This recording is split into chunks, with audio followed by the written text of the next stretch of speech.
আসসালামু আলাইকুম সবাইকে। তো গতদিন আমাদের এই পর্যন্ত হয়ে গেছিল।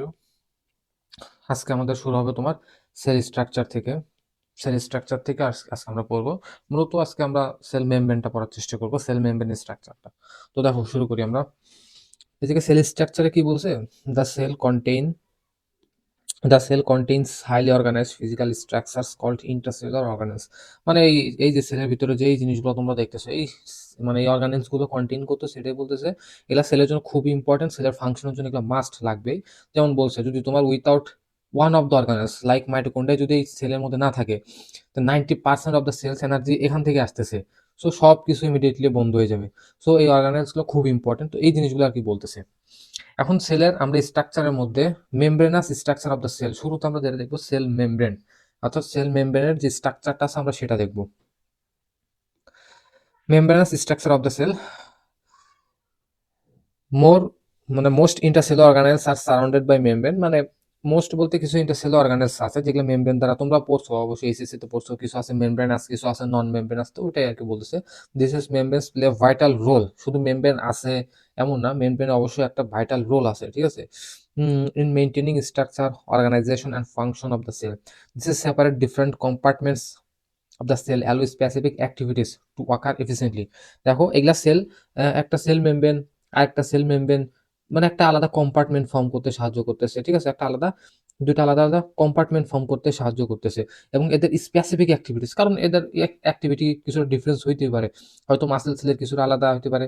তো মানে এই অ্যাক্টিভিটিসটা স্পেসিফিক অ্যাক্টিভিটিস যেন এরা এফিসিয়েন্টলি করতে পারে, এই জন্য কম্পার্টমেন্ট আলাদা, মানে এই জন্য সেল মেমব্রেনটা খুবই দরকার। আমরা আরো আদার্স ফাংশনও দেখবো। Organelles surrounded buy cell membrane, এই যে গাইটনেও আছে, সব লেখা আছে, এই যে মার্ক করা আছে এগুলাই লেখা আছে যে সেল মেমব্রেনের কি কি অর্গানেলস আছে যেগুলো মেমব্রেন আছে বাউন্ড আর কি। প্রথমত আছে সেল মেমব্রেন, দ্য নিউক্লিয়াস আছে, নিউক্লিয়ার এনভেলপ আছে, এন্ডোপ্লাজমিক রেটিকুলাম আছে, mitochondria, lysosome, peroxisome and Golgi apparatus. এই জিনিসগুলো তোমার, এই জিনিসগুলো কি মেমব্রেন বাউন্ড অর্গানেলস, এই জিনিসগুলো তোমরা জানো। আমি জাস্ট মানে এই বইয়ের ইনফরমেশন লেখা আছে এখানে, এই সেম কথাটাই লেখা আছে, ঠিক আছে। তো composition of cell membrane, cell মেমব্রেনের কম্পোজিশন, সেল মেমব্রেন মূলত ফর্মই করতেছে হলো তোমার লিপিড আর হলো তোমার প্রোটিন দিয়ে। কি দিয়ে? লিপিড আর হলো তোমার প্রোটিন দিয়ে। মূলত মূলত ম্যাক্সিমাম পোর্শনই এটা, লিপিড আর হলো তোমার প্রোটিন, ঠিক আছে। খুবই ইম্পর্টেন্ট দুইটা structural component. This structural arrangement is called fluid mosaic model. কেন এটাকে ফ্লুইড মোজাইক মডেল বলা হয় তোমরা জানো, আমি আশা করি তোমরা জানো। তো আমি পরেও বলে দেবো, সমস্যা নেই, বাট তোমরা যেটা পড়ছিলে এবং কে এটা যেন দিছিল তোমার সিঙ্গার অ্যান্ড, কি জানো, singer and Nicholson maybe, singer and Nicholson তো কত 1972 সালে এই থিওরিটা দিছিল। তো এই জিনিসটা মনে রাখিও। Role of lipids in the membrane, ঠিক আছে, এই জিনিসগুলো এখানে বলা আছে। Role of lipids in the membrane. এখন হ্যাঁ, তোমরা জানো যে তোমার সেল মেমব্রেনে যে আপার লেয়ার আছে সেটা কি, সেটা হলো তোমার ফসফোলিপিড, ঠিক আছে না। ফসফোলিপিডের যে বাই লেয়ার আছে সেটা হলো তোমার আছে তোমার phospholipid layer, lipids form phospholipid একটা বাই লেয়ার, মানে একটা ফসফোলিপিড বাই লেয়ার আছে। পরবর্তীতে ফসফোলিপিড আলাদাভাবে আসবে, ওইখানে আমি ডিটেলসে বলে দেবো, ঠিক আছে, সমস্যা নেই, সব কিছু প্রত্যেকটা ওয়ার্ডই আসবে এখানে। এখন আপাতত লিপিড যে দিছে, একটা বাই লেয়ার যে দিছে, কেন দিছে এই জিনিসটা আমরা একটু ভালোভাবে বোঝার চেষ্টা করি, ঠিক আছে। এখন ঠিক আছে, এই জিনিসটা ধরো, এই জিনিসটাই তো তো ফসফোলিপিড বাইলার, আমরা তোমরা জানো এই জিনিসটা কি, ফসফোলিপিড বাইলার। সাপোজ এটা এখানে আমি আঁকাইলাম, ঠিক আছে, ধরো এটাই তোমার সেই ফসফোলিপিড বাইলেয়ার, ওকে, এটাই তোমার সেই ফসফোলিপিড বাইলেয়ার। তো বলছে কি, এই ফসফোলিপিড বাইলেয়ার একটা ব্যারিয়ার হিসেবে কাজ করতেছে, এই ফসফোলিপিড বাইলেয়ারটা একটা ব্যারিয়ার হিসেবে কাজ করতেছে। যেহেতু এটা লিপিড, মানে কি, যেহেতু এই ফসফোলিপিড অবশ্যই এক প্রকার লিপিড, এই জন্য ইট prevents free movement of water আয়ন্স, water soluble polar substances. এক কথায় এই এটা যেহেতু ফসফোলিপিড যে মেমব্রেন, এটা ওয়ান কাইন্ড অফ যেহেতু লিপিড, তাই এর ভিতর দিয়ে, এই যে এর ভিতর দিয়ে, হ্যাঁ, এর ভিতর দিয়ে কখনোই ওয়াটার সলিউবল যে সাবস্টেন্স আছে, এক কথায় যদি বুঝাই তাহলে কি, ওয়াটার সলিউবল সাবস্টেন্স, এক কথায় যদি বলি ওয়াটার সলিউবল সাবস্টেন্স যে জিনিসগুলো আছে, সেই জিনিসগুলো এর ভিতর দিয়ে ইজিলি যাইতে কখনোই পারবে না, কখনোই ইজিলি যাইতে পারবে না। তো এই যে সাবস্টেন্স গুলো আছে, এই সাবস্টেন্স গুলো যার জন্য আমাদের আলাদা একটা ব্যবস্থা করতে হবে, ঠিক আছে, আমাদের আলাদা ব্যবস্থা, আলাদা ব্যবস্থা এদের জন্য করতে হবে, ঠিক আছে, এটা আমরা করবো, সমস্যা নাই, বাট যাইতে পারবে না। তো এটা একটা কিন্তু মেমব্রেনের একটা ইম্পর্টেন্ট ফাংশন, যে ওয়াটার সলুবল সাবস্টেন্স কখনোই যাইতে পারবে না। আলাদা ব্যবস্থা কি আছে আমরা পরে দেখাবো ইনশাল্লাহ। তো যাইতে পারবে না, এলো মূল কথা। বাট যদি কোনো কারণে কোনো যেসব সাবস্টেন্স লিপিডে সলিউবল হইতেছে, সেই লিপিড সলিউবল সাবস্টেন্স গুলা ইজিলি থ্রো যাইতে পারবে, ঠিক আছে, ইজিলি লিপিড মেমব্রেন বাই করা ভিতরে ইন্টারসেলুলার এরিয়াতে ইনপুট হইতে পারবে। লিপিড সলিউবল গুলো তোমার ইন্টারসেলুলার স্পেসে ইন করতে পারতেছে, এটা হলো মূল কথা, ঠিক আছে, ইজিলি ইন করতে পারতেছে, কারণ এই মেমব্রেনটা হলো তোমার one kind of lipid, phospholipid. So এই জিনিসটা ইনপুট করতে পারতেছে, অর্থাৎ লিপিডের যেসব সলিউবল আছে, বাট ওয়াটার সলিউবল আয়ন এই জিনিসগুলো পাস করতে পারবে না, এটা মূল কথা। এদের জন্য কি করতে হবে, আমাদের আলাদা একটা ব্যবস্থা নিতে হবে। কি ব্যবস্থা নিব আমরা, এটা পরবর্তীতে আসবে, ঠিক আছে। Water is not soluble in lipids, so it cannot easily pass through the lipid bilayer. Okay. Functions of the membrane proteins. কিছু প্রোটিনও আছে আমরা জানি, তোমরা জানো অবশ্যই, কিছু পেরিফেরাল প্রোটিন আছে, কিছু তোমার সরি কিছু ইন্টিগ্রাল প্রোটিন, কিছু পেরিফেরাল প্রোটিন গুলো আছে। তো এই প্রোটিন গুলার রোল আছে কিছু। এই প্রোটিন গুলা কি করতেছে, চ্যানেলস অর পোর্স, ওয়ার্ড গুলো একটু ভালোভাবে লক্ষ্য করো, চ্যানেলস অর পোর্স, প্রত্যেকটা ওয়ার্ড আমি পরবর্তীতে যখন পেরিফেরাল ইন্টিগ্রাল প্রোটিন গুলো পড়বো না, আমি ওখানে ডিটেলস আরো বলবো। আপাতত ওয়ার্ডটা লক্ষ্য করো, channels or pores, then carrier proteins. কি carrier proteins for facilitated diffusion. Facilitated diffusion, এই ডিফিউশন মানে ডিফিউশনের টাইপ, তোমার ফ্যাসিলিটেড ডিফিউশন, সিম্পল ডিফিউশন, এই জিনিসগুলো আমরা আসলে মেমব্রেন ট্রান্সপোর্টার পড়বো, এটা চ্যাপ্টার 4 আছে। দেন অ্যাক্টিভ ট্রান্সপোর্ট, এটাও সেম, এক চ্যাপ্টার 4 আমরা এটা ডিটেলসে পড়বো, বাট টার্মগুলো আছে তোমরা বুঝতে পারবে, সমস্যা নাই। Then maintain selective permeability. Selective permeability মানে এর মধ্যে দিয়ে সিলেক্টিভ বলতে বলতেছে যে লিপিড, আচ্ছা সরি, মানে সিলেক্টিভ, হ্যাঁ, তোমার এই প্রোটিনগুলো কিছু চ্যানেল ফর্ম করবে, ওইখান থেকে সিলেক্টিভ জিনিসগুলোই যাবে, যেটা সিলেক্ট করা আছে যে এই মলিকুলস এই সাবস্টেন্সই যাইতে পারবে। সো সিলেক্টিভ পারমিয়াবিলিটি, চ্যানেল বা পোর ফর্মেশন করতেছে, ক্যারিয়ার প্রোটিন হিসেবে কাজ করতেছে, অ্যাক্টিভ ট্রান্সপোর্টে সাহায্য করতেছে, এবং সিলেক্টিভ বা পারমিয়াবিলিটি ফর্ম করতেছে, ঠিক আছে। মানে স্পেসিফিক মলিকিউলসই যাবে এই এই প্রোটিনের ভিতর দেন, কেমনে কি যাবে সমস্যা নাই, সামনে আসতেছে। এগুলো তোমার একটা মানে প্রাথমিক একটা আলোচনা আমরা তোমাকে দেখালাম, ঠিক আছে। দেন দেখো many membrane proteins function as enzyme. এর ভিতরে তোমরা তো জানো what is enzyme, enzyme is one kind of কি প্রোটিন, তাই না।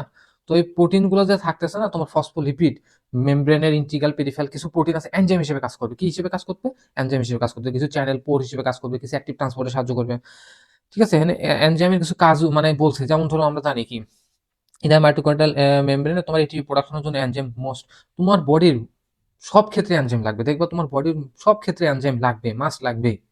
এন্ডোপ্লাজমিক রেটিকুলামে মেমব্রেন তোমার লিপিড এন্ড প্রোটিন সিনথেসিস হইতেছে, এন্ডোপ্লাজমিক রেটিকুলাম সেখানেও এনজাইম লাগতেছে, কিছু cell membrane receptor linked enzyme আছে। ওকে, সো এনজাইম হিসেবে কাজ করতেছে, এগুলা এগুলা জাস্ট দুই দুই দুই একটা এনজাইমের একটা example.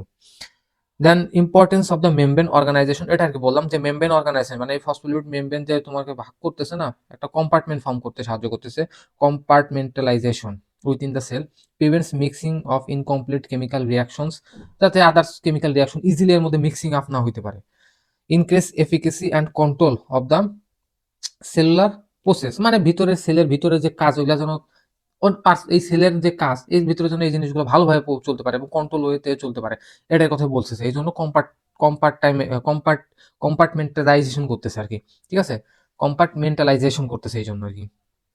মেমব্রেনস are not just barriers, they are active functional sites, ঠিক আছে। এখানে অনেক রিয়াকশনও করতেছে, এটাই বলতেছে রিয়াকশনের জন্য যে তোমার প্রোটিনগুলো দেখলাম আমরা, এনজাইমগুলো আছে, এই জিনিসগুলো হেল্পও করতেছে।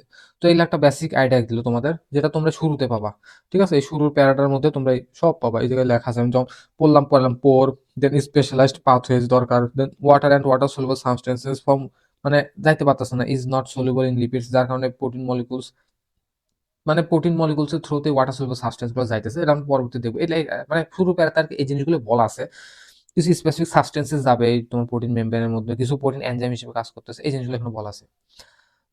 দেন the cell membrane is a lipid bilayer inserted with proteins, এই জিনিসটা আমরা দেখবো, দ্য সেল মেমব্রেন বা প্লাজমা মেমব্রেন, ঠিক আছে, ওই জিনিসটা যেটা আমি বললাম একটু আগে।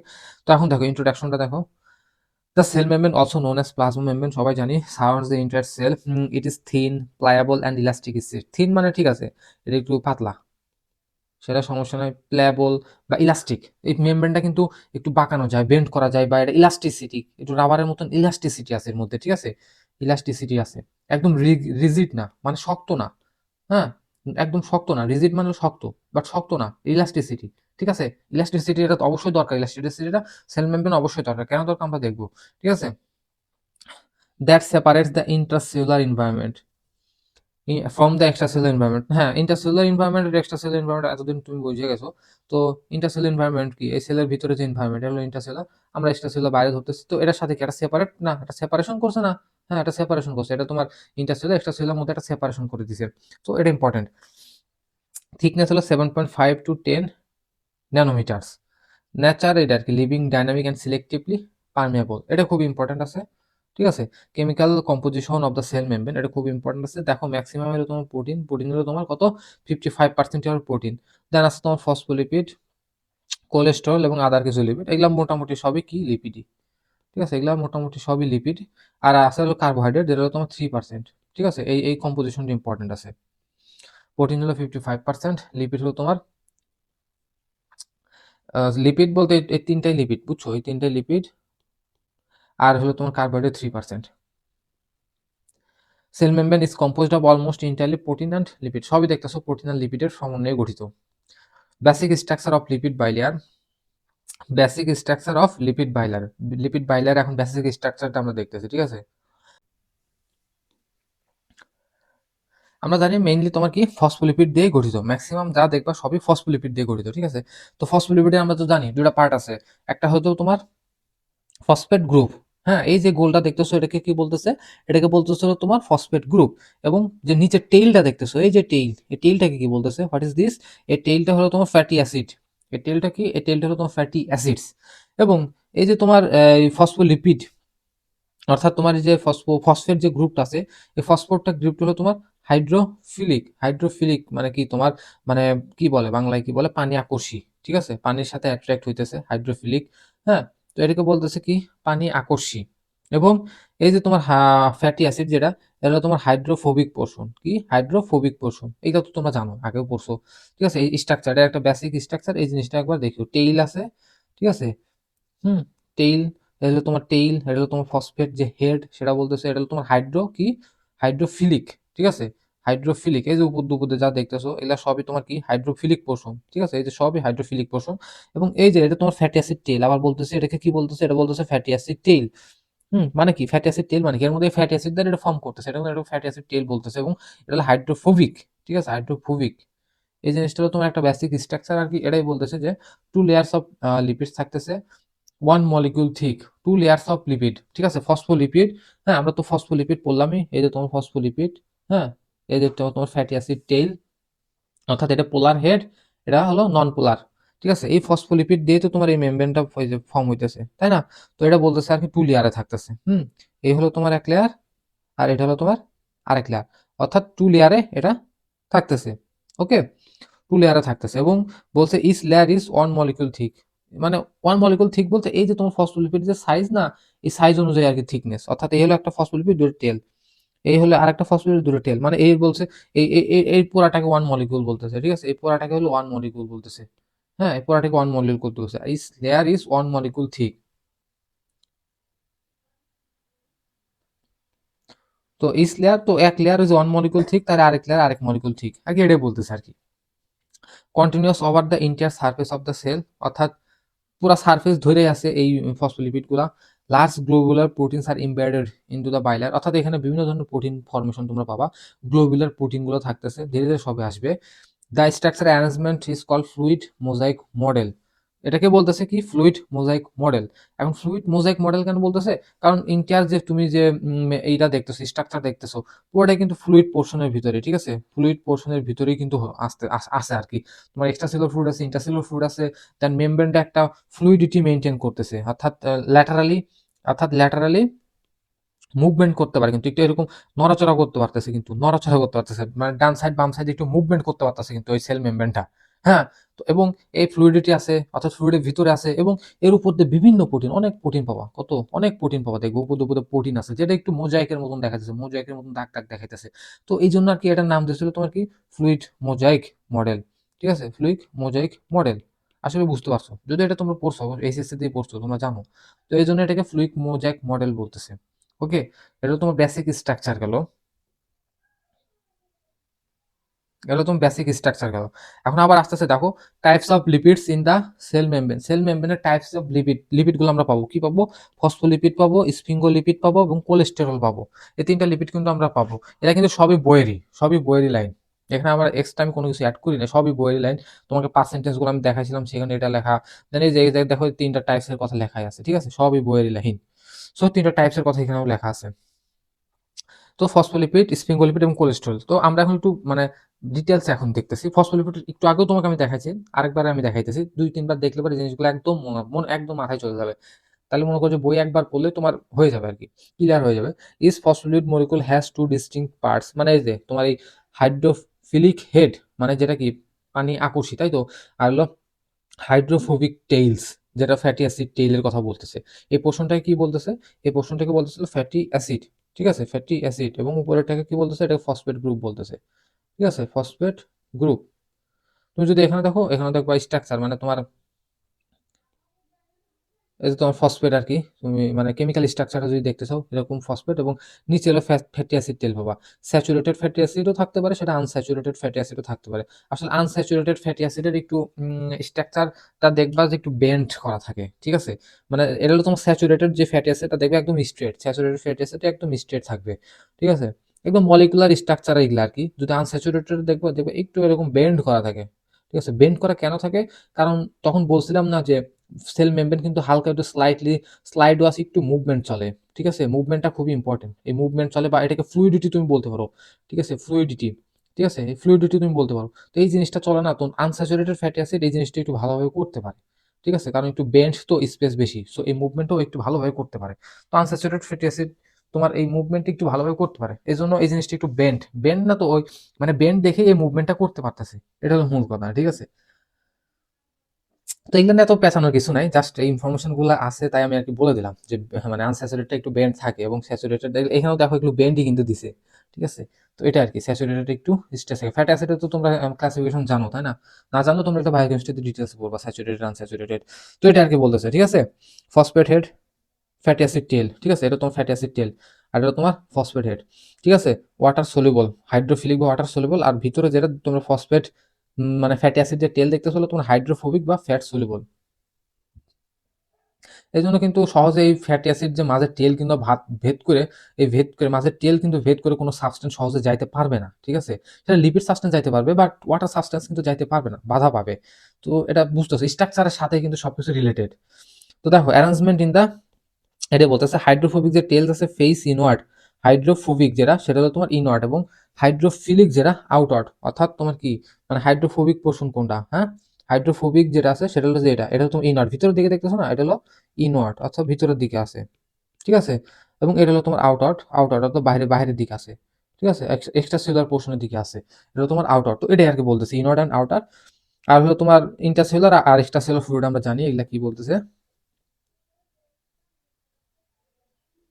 এটা আর কি বলতেছে যে দেখো অ্যারেঞ্জমেন্ট অকার্স ন্যাচারালি, এটা কিন্তু ন্যাচারালি ঘটতেছে, বিকজ হাইড্রোফোবিক যে পোর্শন আছে রিপেল ওয়াটার, মানে কি রিপেল ওয়াটার মানে কি এই ভিতর দিয়ে ওয়াটার জাতীয় সাবস্টেন্স গুলো যাইতে পারবে না, এটা হলো তোমার রিপেল করতেছে, দূরে সরাই দিচ্ছে। এর জন্য ওয়াটার জাতীয় সাবস্টেন্সের জন্য আলাদা ব্যবস্থা আছে, সেই ব্যবস্থাগুলো আমরা দেখবো। But attract each other, but এই যে টেলগুলো আছে না, এই টেলগুলো ওরা নিজেদের সাথে অ্যাট্রাক্ট করে আছে, ঠিক আছে, এই জন্য স্ট্রাকচারটা একটা স্টেবিলিটি পাইতেছে, নিজেদের সাথে অ্যাট্রাক্ট করে আছে, ঠিক আছে। আশা করি তোমরা বুঝতে পারছো। তো এই জিনিসটা আর কি বলতেছে। আশা করি এরকম স্ট্রাকচার আমি কয়েকবার বললাম, ফসফোলিপিড স্ট্রাকচার দেখালাম, তোমার ম্যাটি অ্যাসিড তেল মেল যা আছে মোটামুটি দেখালাম, এলা মোটামুটি একটা কেমিক্যাল স্ট্রাকচার আমি দেখালাম। তুমি যদি কেমিক্যাল স্ট্রাকচার আরো ডিটেলসে জানতে চাও তাহলে তুমি নিজে একটু ঘাটাঘাটি করলে বুঝতে পারবা, ঠিক আছে। তারপর দেখো পারমেয়াবিলিটি, যেটা বলছি মেমব্রেন তো শুধু শুধু মানে হয় নাই, অবশ্যই এর কিছু ফিচার আছে। এর মধ্যে একটা ইম্পর্টেন্ট হলো তোমার ইমপারমিয়েবল টু ওয়াটার সলিউবল সাবস্টেন্স, যেটা শুরুতে আমি দেখাইছিলাম, আরেকবার আমি দেখাই দিচ্ছি, একদম মনে থাকবে। যেমন ধর আয়ন, হ্যাঁ, আয়ন কি সোডিয়াম, পটাশিয়াম ক্লোরাইড, আমরা তো জানি ইসিএফ এর কম্পোজিশনের মধ্যে তো আয়নগুলো আছে, এখানে তো আয়নগুলো আছে, ইসিএফ আয়নগুলো আছে না, হ্যাঁ, যেটা আমরা চ্যাপ্টার 1-এ দেখাইছিলাম। তো আয়নগুলো যে আছে এই আয়নগুলো সহজে, আরেকবার বলতেছি, সহজে ভিতরে অর্থাৎ তোমার ইন্টারসেলুলার এরিয়াতে যেতে পারবে না। বাট এই আয়নগুলোকে মাস্ট এখানে আসতেই হবে, বিভিন্ন ফাংশনের জন্য আসতেই হবে, তাদের জন্য আলাদা ব্যবস্থা আছে। আমি আলাদা ব্যবস্থা বলতেছি, পরবর্তীতে বলবো না কি ব্যবস্থা আছে। দেন দেখো গ্লুকোজ, দেন ইউরিয়া, এই জিনিসগুলোও তোমার সেলের ভিতরে ঢুকতে পারবে না। যেমন গ্লুকোজ তো আমাদেরকে সেলের ভিতরে অবশ্যই প্রবেশ করাইতেই হবে, কারণ গ্লুকোজের ফাংশনের জন্য আমাদেরকে ভিতরে প্রবেশ করাইতে হবে, গ্লাইকোলাইসিস তো ঘটতে হবে, তো সেটা কোথায় করবে? সেলের ভিতরে না, বাট গ্লুকোজের ঢোকার জন্য আলাদা সিস্টেম আছে, আলাদা চ্যানেল আছে, সে চ্যানেলের মাধ্যমেই ঢুকবে, তার আগে না। আবার চ্যানেল খুললেই তারপরে ঢুকতে পারবে, ঠিক আছে। The central lipid is hydrophobic, যেটা বললাম সেন্ট্রাল লিপিড বলতে ওই মাঝের পোর্শনটাকে বুঝাইতেছে, যেটা তোমার হাইড্রোফোবিক, ঠিক আছে। Permeable to lipid soluble substances, মানে but lipid soluble substance easily এটা ভেদ করতে পারতেছে, যেমন অক্সিজেন, কার্বন ডাইঅক্সাইড, অ্যালকোহল, এগুলা লিপিড সলিউবল সাবস্টেন্স ইজিলি ভেদ করতে পারতেছে, এটা আর কি বুঝাইতেছে, ঠিক আছে। দেন আসলে স্পিঙ্গোলিপিডস, আমরা তিনটা কম্পোনেন্ট কিন্তু পড়ছিলাম, একটা পড়ছিলাম ফসফোলিপিড, একটা হলো স্পিঙ্গোলিপিডস, আর একটা হলো কোলেস্ট্রল, ঠিক আছে। বাট মোস্টলি অ্যাবাউন্টেড ফসফোলিপিডই থাকে, যেটা তোমরা আগেও পড়ছো। এখন আসলে স্পিঙ্গোলিপিড, এটা আমি এত স্ট্রাকচার মানে ডিটেলসে যাইতেছে না, এত ডিটেলস এটা লাগবেও না। স্পোলিকিন স্পিঙ্গোলিপিডস মূলত ড্রাইভ করতেছে স্পিঙ্গোসিন অ্যামিনো অ্যাসিড থেকে ড্রাইভ করতেছে, ঠিক আছে। কন্টেন্ট বোথ হাইড্রোফোবিক সেম ওই এর মতনই, বাট যেটা মনে রাখবে সেটা হলো নার্ভ সেলের মধ্যে এটা পাওয়া যাইতেছে। কোথায় পাওয়া যাইতেছে এটা মোস্ট মনে রাখবে, যে নার্ভ সেলের মধ্যে এটা পাওয়া যাইতেছে।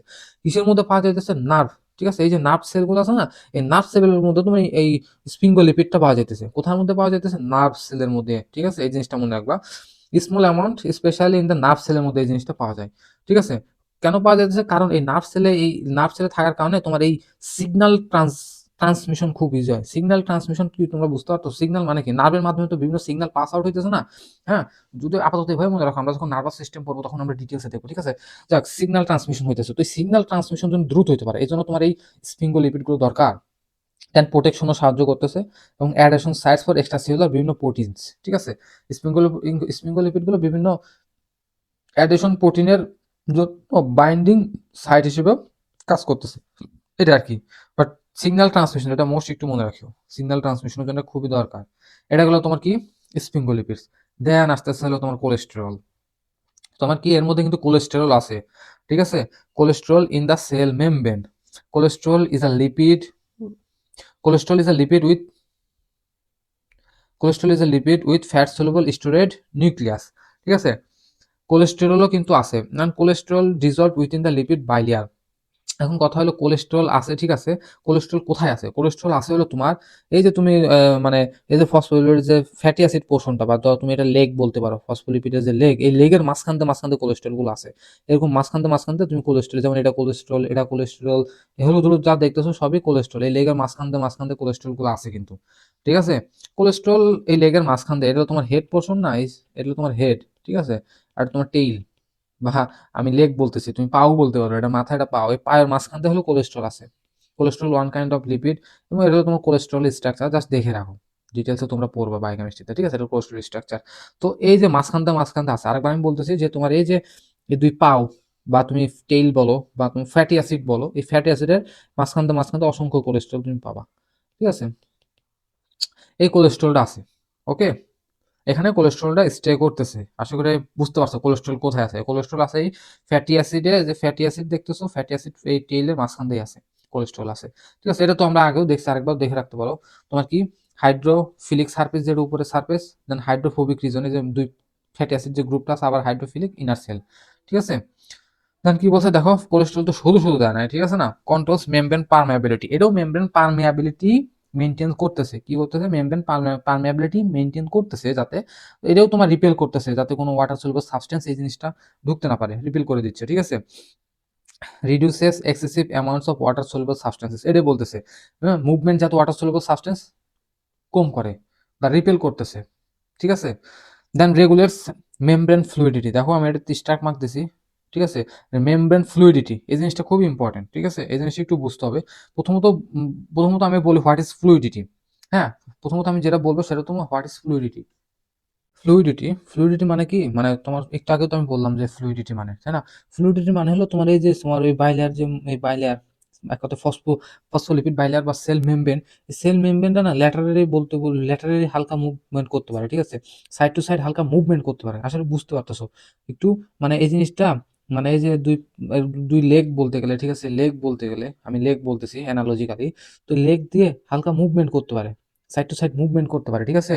এক কথায় বলতে হলে তুমি দুই পাও দিয়ে যেমন মুভমেন্ট করতেছো না, মানে সাইড টু সাইড, ঠিক আছে, সাইড টু সাইড, এটা তো সাইড টু সাইড, তো হাঁটাচলা করতেছে না, তো এই সাইড টু সাইড আর কি একটু মুভমেন্ট করতে পারতেছে, ঠিক আছে। আর এই মুভমেন্ট বা ফ্লুইডিটিটা খুবই দরকার সেলের জন্য, এই জিনিসটা খুবই দরকার। হ্যাঁ, কেন এখন আমি যদি বলি ফ্লুইডিটি আসলে কেন দরকার, এখন কেন দরকার, যেমন ধরো কিছু, মানে এখন আমি একটু ভালো মানে ওইভাবে বুঝাইতেছি, প্রথমত ধরো এটা সেল মেমব্রেন, এবং সেল মেমব্রেনে এখানে বুঝছো বিভিন্ন ধরনের, যে আমি বলছি না যে কিছু প্রোটিনও তো থাকে, তাই না? এই প্রোটিনগুলো এক একটা বিভিন্ন ধরনের কাজ করে, ঠিক আছে? আমরা একটু পরে এটা দেখবো। কখনো আয়ন চ্যানেল হিসেবে কাজ করতেছে, কখনো ট্রান্সপোর্টার হিসেবে কাজ করতেছে, কখনো রিসেপ্টর। ধরো এটা এখানে রিসেপ্টর হিসেবে কাজ করতেছে, রিসেপ্টর। হ্যাঁ, রিসেপ্টর একটা ব্রড টার্ম, ওইভাবে না বুঝতে পারলে আমি সিম্পল বুঝাইতেছি রিসেপ্টর জিনিসটা কি। আচ্ছা, আমি এটা রিসেপ্টর টার্ম একটু পরে আসবে, আমি ওটার সাথে ম্যাচ করে দিব, ঠিক আছে? এখন আপাতত আমি ওটার সাথে ম্যাচ করে দিব। আপাতত আমি এখন মানে যেটা বলবো সেটা হলো ট্রান্সপোর্ট প্রসেসের জন্য কাজ করতেছে, ঠিক আছে? ইম্পর্টেন্ট ট্রান্সপোর্ট প্রসেস চলতেছে। আমি রিসেপ্টরটা একটু পরেই আমি রাখছি, ওটা তখন আমি ডিটেলসে বলতেছি। এখন এখন আমি যেটা বলবো সেটা হলো এই ফ্লুইডিটির জন্য, যেমন সেলের শেপ এবং ফ্লেক্সিবিলিটি মেনটেন করার জন্য খুবই দরকার। একটা ইম্পর্টেন্ট গেল ফ্লুইডিটি কেন দরকার আছে, সেল শেপ, ঠিক আছে? Cell shape and flexibility maintain করার জন্য, এটা কিন্তু সেলের জন্য অবশ্যই দরকার। ফ্লেক্সিবিলিটি মেনটেন করার জন্য দরকার। দেন দেন আরেকটা কথা এখন, সেটা হলো ট্রান্সপোর্ট প্রসেস। সেটা হলো তোমার ট্রান্সপোর্ট প্রসেস, ঠিক আছে? Transport process, transport process. এখন সেলের ক্ষেত্রে ট্রান্সপোর্ট প্রসেসটা কি হইতে পারে? সেটা হইতে পারে তোমার, ধরো ধরো এটা একটা সেল মেমব্রেন, ঠিক আছে? একটা সেল মেমব্রেন। হ্যাঁ, এটা একটা সেল মেমব্রেন, ওকে। ট্রান্সপোর্ট প্রসেস কি, ধরো তোমার মানে ভিতরে কোনো বিভিন্ন ধরনের ভেসিকেল আছে, ঠিক আছে? আমরা ডিটেলসে পর দেখবো। ভেসিকেল আছে, ভেসিকেলের বিভিন্ন মানে বিভিন্ন উপাদান। ধরো বাই চান্স কোনো একটা হরমোনি সিনথেসিস হলো, বাই চান্স ধরো তোমার কি, তোমার তোমার বিটা সেল থেকে হরমোনি সিনথেসিস হলো, ঠিক আছে? বিটা সেল থেকে হরমোন বলতে তোমার ইনসুলিন সিনথেসিস হলো, বা যে কোনো সেলে যে কোনো হরমোন হতে পারে। আমরা যে কোনো একটা সাবস্টেন্স হিসেবে ধরি, ধরো কোনো সাবস্টেন্স এটা তৈরি হয়েছে এবং এটা ভেসিকেল আকারে আছে, মানে প্যাকেজ আকারে আছে। এখন এই সাবস্টেন্সটা আবার তোমাকে কি এক্সট্রা সেলুলার ফ্লুইডে ট্রান্সপোর্ট করতে হবে, মানে পাস করতে হবে। এখানে তো ইন্টারসেলুলার সৃষ্টি হয়েছে, ঠিক আছে? এটা হলো ইন্টারসেলুলার, ইন্টারসেলুলার এরিয়াতে এই ফ্লুইডটা, ঠিক আছে, ক্রিয়েট হয়েছে বা তৈরি হয়েছে। তো এটাকে আবার আমাদেরকে ট্রান্সপোর্ট করতে হবে এক্সট্রা সেল। তখন এই ফ্লুইডটা কি হবে, তোমার যাবে ধীরে ধীরে যায় তোমার এই যে তোমার মেমব্রেনটা আছে না, এই মেমব্রেনের সাথে ধীরে ধীরে ফিউজ হয়ে যাবে, ঠিক আছে? মেমব্রেনের সাথে ধীরে ধীরে এরকম ফিউজ হয়ে যাবে, ঠিক আছে? যখন ফিউজ হয়ে যাবে তখন কি হবে, এই যে সাবস্টেন্সটা আছে না, এই সাবস্টেন্সটা কি হলো, তোমার সাবস্টেন্সটা রিলিজ হয়ে গেল, সাবস্টেন্সটা এক্সট্রা সেলুলার এরিয়াতে এই যে রিলিজ হয়ে যাইতেছে, ঠিক আছে? এটাকে বলে এই যে প্রসেস না, এই প্রসেসটাকে বলা হয় তোমার এক্সোসাইটোসিস। এই প্রসেসটাকে কি বলা হয়, প্রসেসটাকে বলা হয় এক্সোসাইটোসিস। এই প্রসেসটাকে বলে এক্সোসাইটোসিস। মানে ভেসিকলের ভিতরে ধরো কোনো সাবস্টেন্স, যে কোনো সাবস্টেন্স থাকতে পারে। আমরা এই যে এক্সোসাইটোসিস, এন্ডোসাইটোসিস, এই টার্মগুলো পরবর্তী আরো ডিটেলসে তোমরা দেখতে পারবা যদি বই পড়ো, ঠিক আছে? তো এই যে চলে গেল না এক্সট্রা সেলুলার এরিয়াতে, এর জন্য কি, এই যে একটা, তো এই যে মেমব্রেনের একটা রাপচারও তৈরি হয়ে গেছে, মানে একটা একটা পোরের মতন তৈরি হয়ে গেছে। তো এটাকে তো রিপেয়ার করতে হবে, তাই না?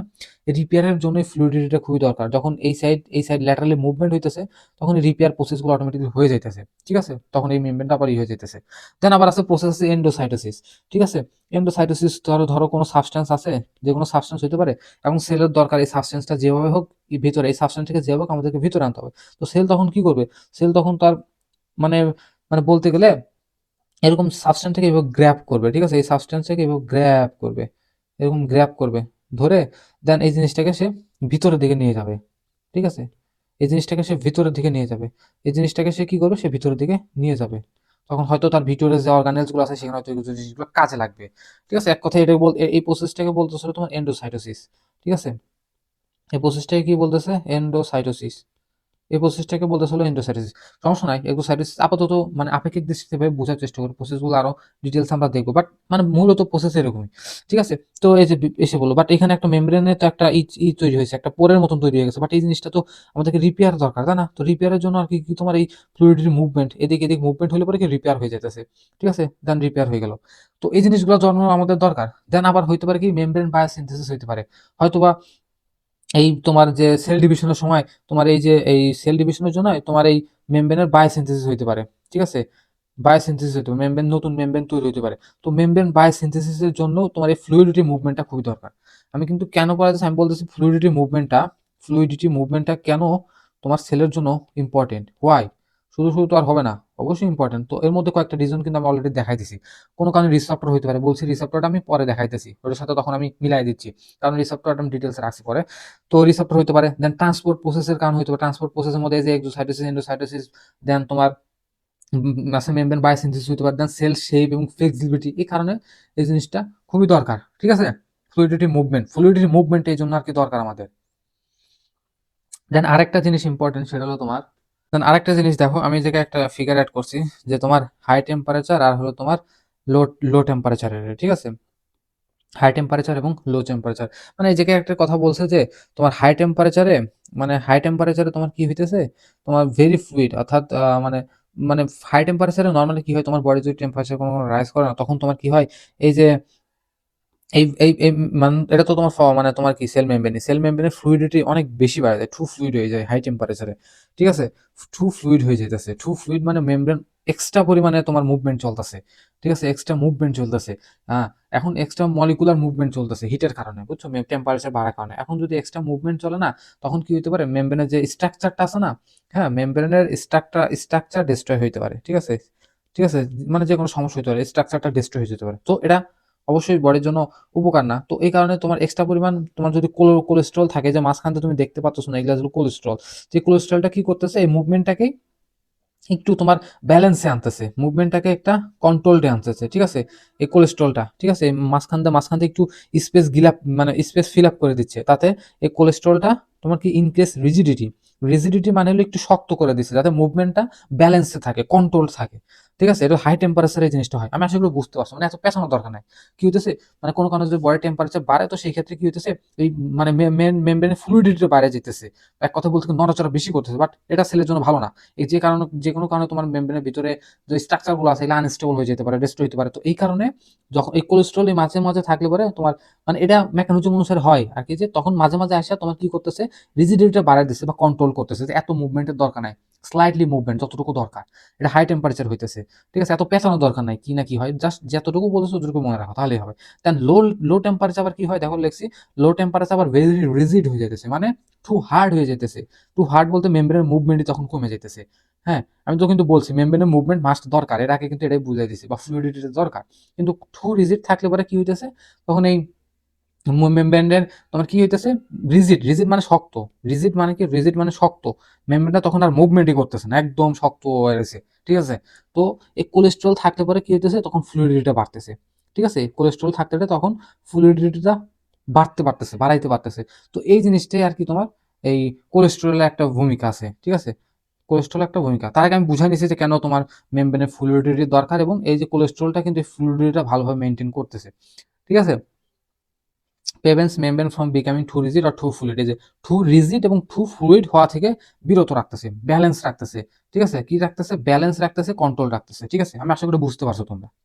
ঠিক আছে, তো এটি হলো খুবই ইম্পর্টেন্ট একটা জিনিস। Functional significance of the cell membrane, cell মেমব্রেনের ফাংশনাল সিগনিফিকেন্স এটা আর কি, তোমার তোমার সিলেক্টিভ ব্যারিয়ার হিসেবে কাজ করতেছে, maintain cell shape and integrity, transport substances, provide sites of enzymes and receptor. ঠিক আছে, এনজাইমস অ্যান্ড রিসেপ্টর এগুলোর মধ্যে প্রোটিনগুলোই কাজ করতেছে। আমরা এখন প্রোটিনটা দেখবো। ঠিক আছে, বাট আমি আশা করি মানে এতটুকু যা বুঝাইলাম তুমি বুঝতে পারছো। ঠিক আছে, আমি কিন্তু গ্যাটনের সব কিছুই এই সেম কথা এখানেই আছে, বুঝছো, এখানে বাইরে থেকে কোনো কিছু নেওয়া হয় না। এই কথাগুলো এখানেই আছে, তুমি এই জায়গায় পাবা সব। প্রোটেকশন, সিগন্যাল ট্রান্সডাকশন সাহায্য করছে, স্টেট নিউক্লিয়ার বলতে যে কোলেস্ট্রলের কথা বলছে। ঠিক আছে, cholesterol are highly fat soluble, this is molecules in sense are dissolved in bilayer of the membrane, মানে ওই যে দুই পায়ের মাঝখানে যে জিনিসগুলো দেখালাম, হ্যাঁ, পাও বলতেছে, এই মাঝখানে যে আছে কোলেস্ট্রল বলতেছে, they mainly help determine the degree of the permeability of the bilayer of the water soluble of the body fluids. Cholesterol controls mass fluidity. ঠিক আছে, এই যে fluidity of the membrane wall, আর ফ্লুইডিটি কিন্তু আমাদের খুবই দরকার, যেটা আমি তোমাকে এতক্ষণ ধরে বুঝালাম। আশা করি এইটুকু তুমি বুঝতে পারছো।